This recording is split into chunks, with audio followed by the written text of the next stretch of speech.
History Month. The list of the most influential black people in this country has been released. Dame Sharon White, chair of John Lewis, tops this year's power list.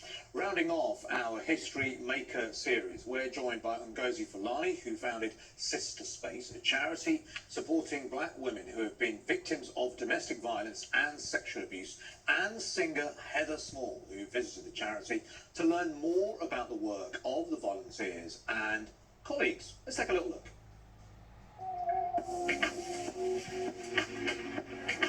My name is Ngozi Fulani. I am the founder of Sistah Space. Sistah Space is a charity that supports African and Caribbean heritage women and girls affected by domestic and sexual abuse. I thought we would make a change. I thought it would take about a year. I'm 7 years in. And the longer we go, the more we find that there is to do. Violence against black women is very rarely reported, but Ngozi at Sistah Space is trying to change that. So it's a pleasure to meet you. What was the catalyst for you starting this charity? The vicious murder of Valerie Ford and her year-old daughter. I mean, they've done the right things. They've gone to the police, they reported the threat, which was recorded as a threat to property. As opposed to life. Yeah.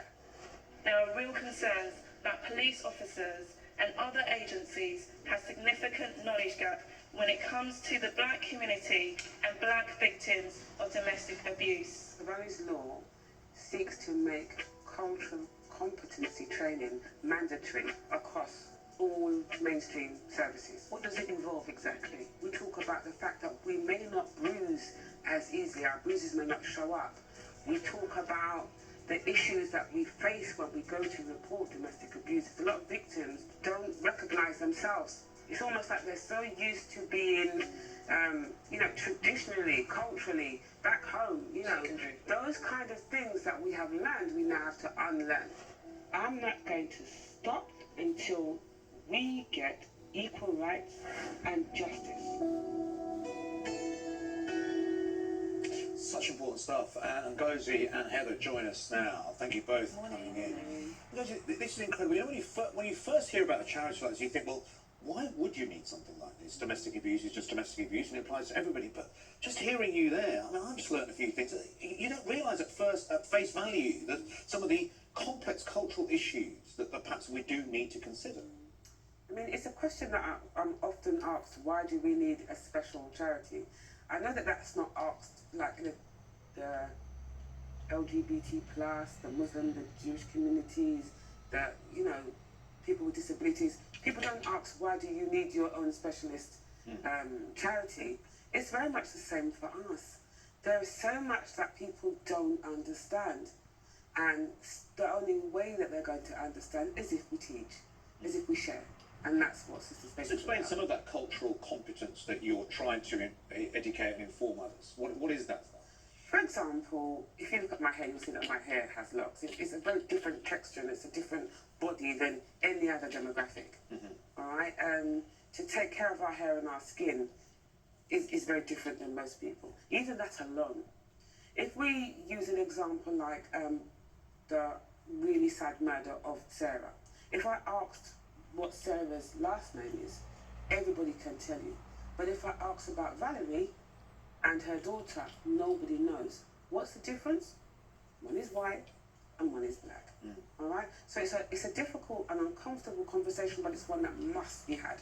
And you're calling for more training for police officers, aren't you? So that they can, recognise this, have more understanding about this, to be able to know the cultural differences and know how to deal with that. So Valerie's law calls for training not only for the police, it's for every organisation, every individual, every charity that say they support women affected by domestic or sexual abuse.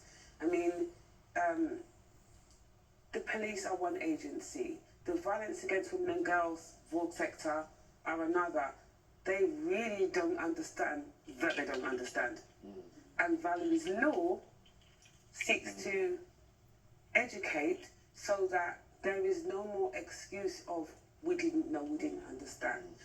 People must be held accountable. If you take the position that you are supporting victims of domestic abuse equally, then we need to see that reflected, and right now that's not happening. It's a really good Heather, when Ngozi puts that case forward, you listen and you think, well, my God, why haven't we had this before? You know, we've had communities from, Africa and the Caribbean here for, more than just 60, 70 years, for a long, long time. It's taken this long. How do you feel about the fact that we're only now setting up organisations and charities to deal with such issues? I think that it's an uncomfortable truth, as Ngozi said, and that people really didn't want to confront it. And not only people, but the women themselves, because it's culturally, was saying, you don't, what happens at home stays at home, and people don't really talk about it.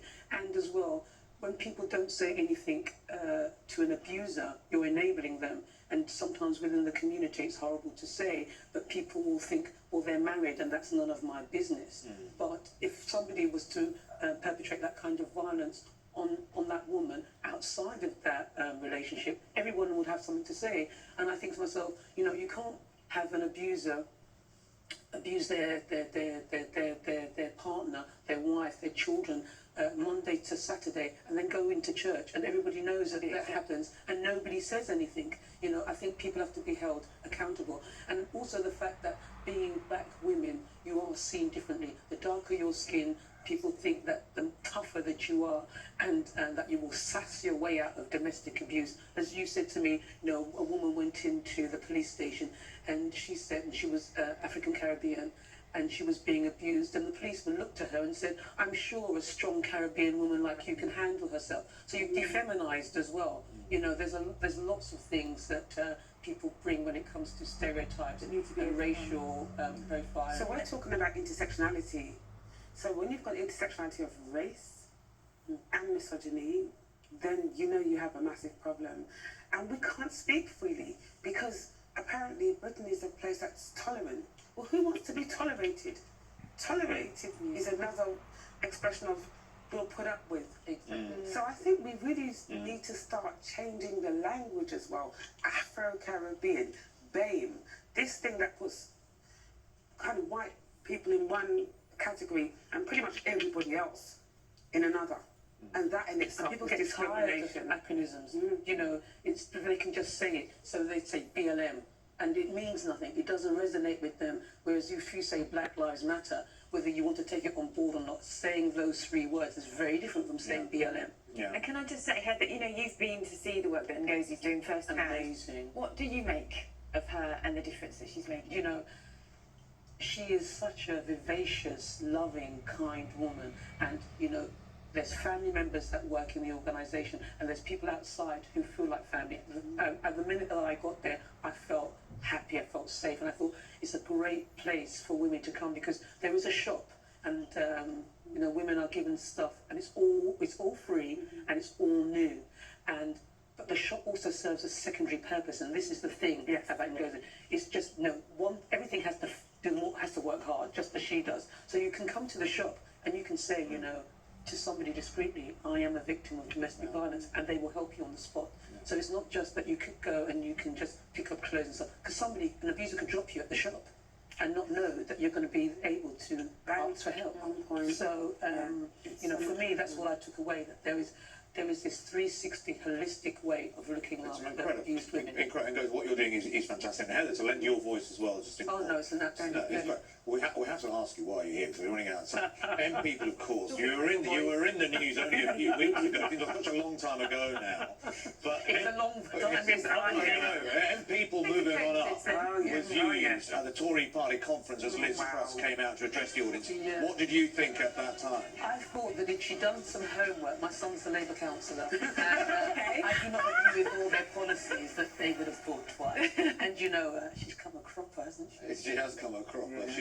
The song lyrics, I think, were quite apt in a way. It's a breakup song, isn't it? I was like, move right out of here, baby, go pack your bags. And that's what happened. So, listen, thank you both very much. And Ngozi, congratulations to you. Can I just say very quickly, we're now campaigning for a specialist refuge for Sistah Space, where African and Caribbean heritage women and girls can be safely looked after.